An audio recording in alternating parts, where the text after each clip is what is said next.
This summer, we decided to go on a trip where we would fly into Albuquerque and then rent a car and then drive all over the Southwest, ending up in Las Vegas. This is how it went. Head southwest.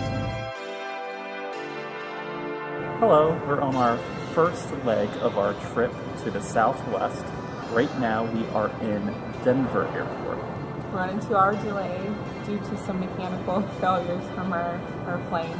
And we were supposed to leave at 10:15, but we're not going to leave until after midnight, and we won't get there probably until about 2 a.m. We just made it to our... The next day we picked up our rental car, and as luck would have it, we got upgraded to a 4x4 pickup truck. All right, we're ready to take our first stop. We're headed to Acoma to view Pueblo villages. Our first stop on our trip is to the Acoma Sky Village, a historic Native American pueblo which is still inhabited today.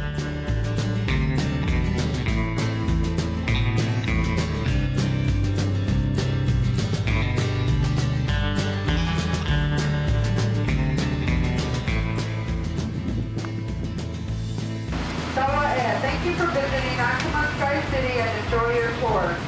I guess we go ahead. Yep. About to take the tour for the Acoma City. Yay! We're beyond the no visitors point.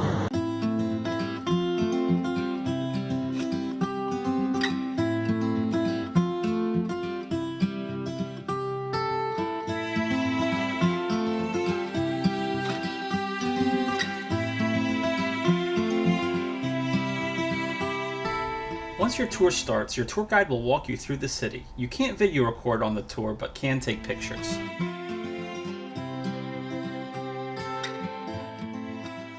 Albuquerque was the filming site of the TV show Breaking Bad, and our next site is one of the filming locations.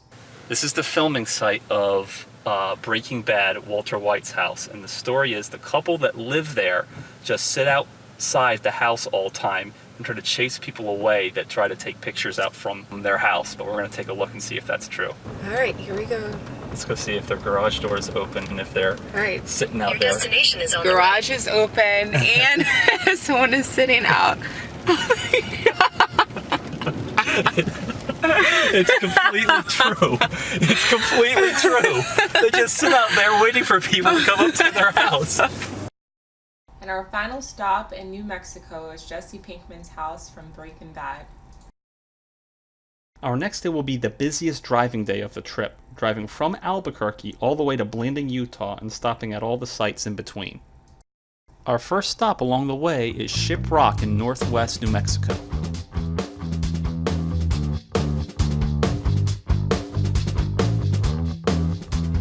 While you can see Ship Rock from the main road, in order to get there, you have to go to an unpaved road. Slow down. So what do you think of the view? It's really nice. It took us a long time to get out this way. Yeah, what do you think about the path to get up here? If we had gotten on the right path, it would have been probably easier. But it wasn't too bad. I think it's very intimidating though. You will definitely need a 4-wheel drive. It's intimidating for probably someone like myself who doesn't drive a bigger vehicle.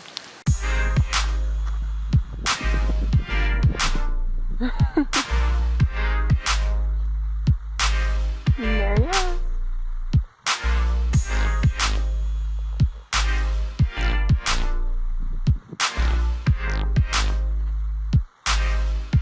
Us out in the middle of nowhere. With Ship Rock in the rearview mirror, our next stop is to Four Corners Monument.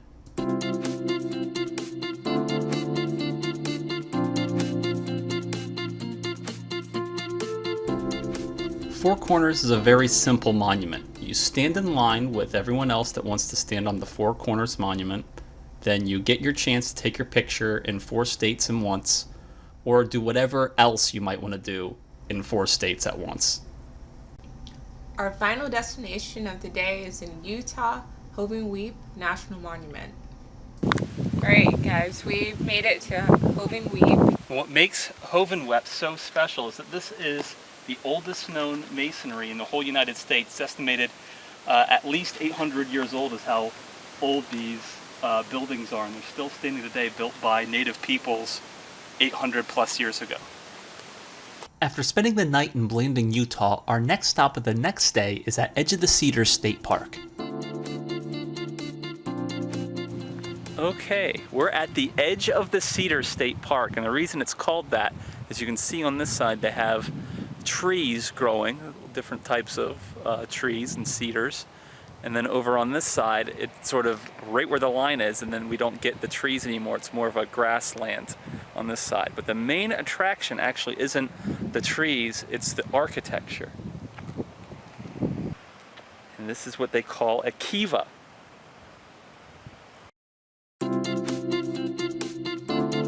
Okay, so this is a solar marker. And then what happens is throughout the year, the tracks and the people and the animals, they run across there. So at different parts of the year, they move to different places. And depending on where the people and the animals are, they can tell time of year, all just from looking at their pictures dance across the walls. There's also a museum at the state park that displays some of the Pueblo artifacts found in the area. Our next stop is the Twin Rock Formation and Cafe.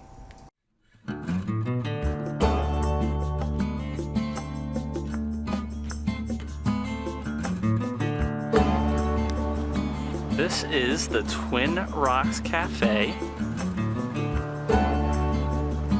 And these are the Twin Rocks right by the cafe. And right around the corner from the Twin Rocks are the Sand Island Petroglyphs. Here you can see the Sand Island Petroglyphs. And these are carvings done by, and drawings by Native Americans done hundreds of years ago. It's estimated anywhere between 3,000 and 300 years ago. These could have been put up on the side of this cliff. Gravel roads and grand views await us on our next stop, Valley of the Gods.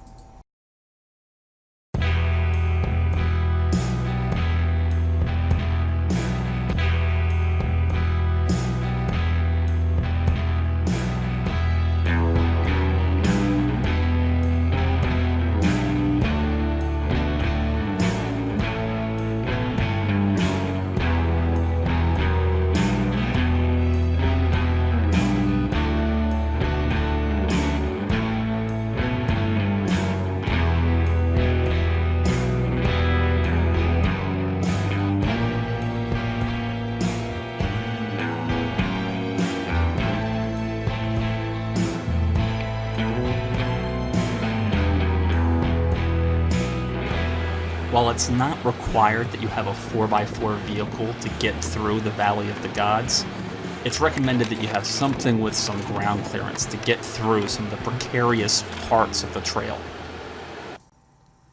Views of the San Juan River cutting through deep canyons can be seen at the next stop, Goosenecks State Park.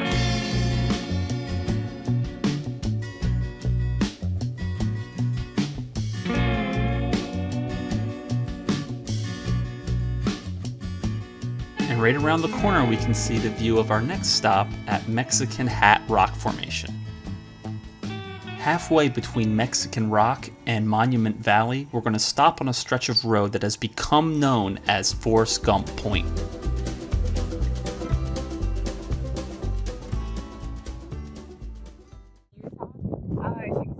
Here's the scenic view that you see in the movie, the famous scene where Tom Hanks, as Forrest Gump, is running along the road, and he's like, he stops, and he goes, well, I'm tired now. I think I'll go home now. Next up is the very scenic and iconic Monument Valley. And here we are at Monument Valley. Once you get in, you can take a dirt road to get into the valley and get closer looks, and that's what we're about to do right now. 17-mile trip.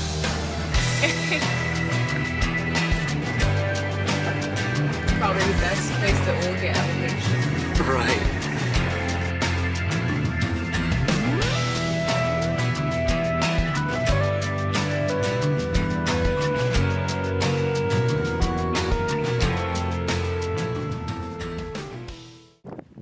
Alright everyone, welcome to Artist Outlook. It's like vast stretches of land here. Very iconic scenery here. This is another stop where having 4x4 is going to really help out. It's not required, but some of the cars that didn't have it could have really used it. But if you don't have a 4x4 vehicle, they offer Jeep tours. Our next stop is going to be in Page, Arizona, where we can take a look at Glen Canyon Dam. And just on the other side of the dam, we can see views of Lake Powell.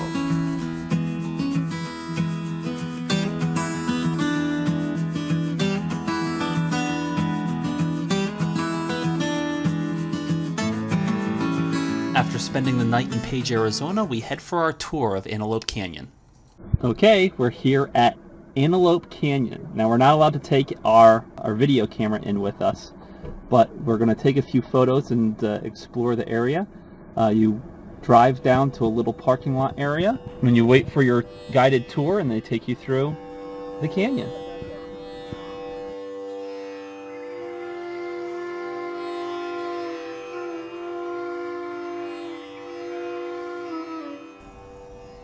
Our next stop is Horseshoe Bend. Okay, we're here at Horseshoe Bend. There's about a mile hike to get over here that's up and down in the parking area, but a lot of people come here and it's a great view.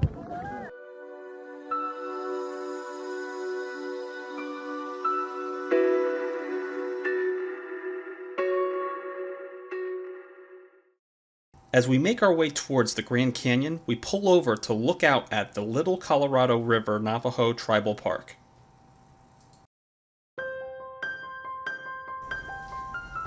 And it's at this point in the trip that we finally make it to the east entrance of the Grand Canyon. And I guess this would be the east view, by the east entrance, the watchtower view. And eventually we end up at the main entrance of the Grand Canyon, the south entrance. Hey guys, we just made it to Mather Point.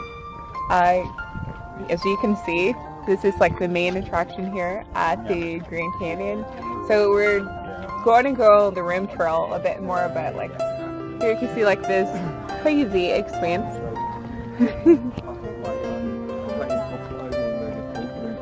Right now it's after the rain, so we have a bit of fog, which I think gives it a really ethereal look here.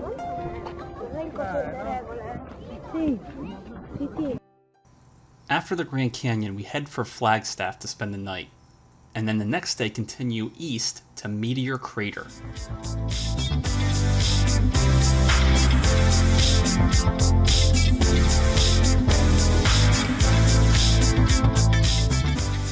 Location of the crater, and we've already got our guided tour in.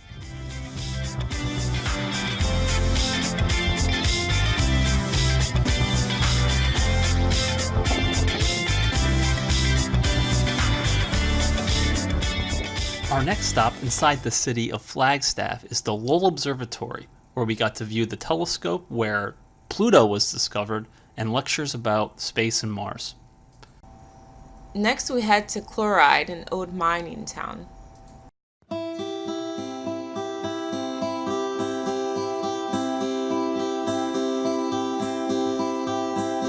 This is the Chloride Ghost Museum, or Ghost Town, although they call it a living ghost town because it never fully became a ghost town.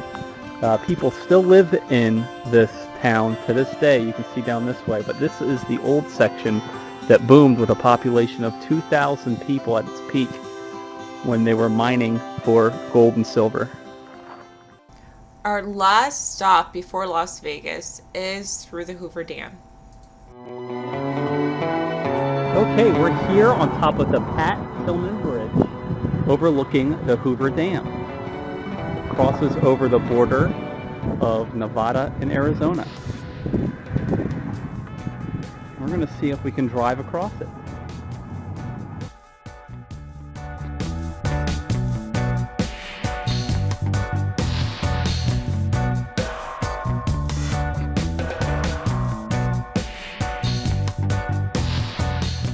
And after the Hoover Dam, our final destination is the D Hotel in downtown Las Vegas.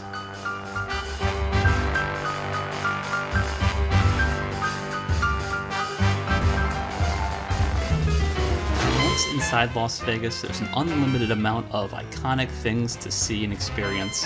But one tip that I'll give is to make sure you stop by the Pinball Hall of Fame. They have all sorts of classic and new coin-operated pinball and arcade machines available to play. And after that, that's it. That ends our 10-day trip through the Southwest.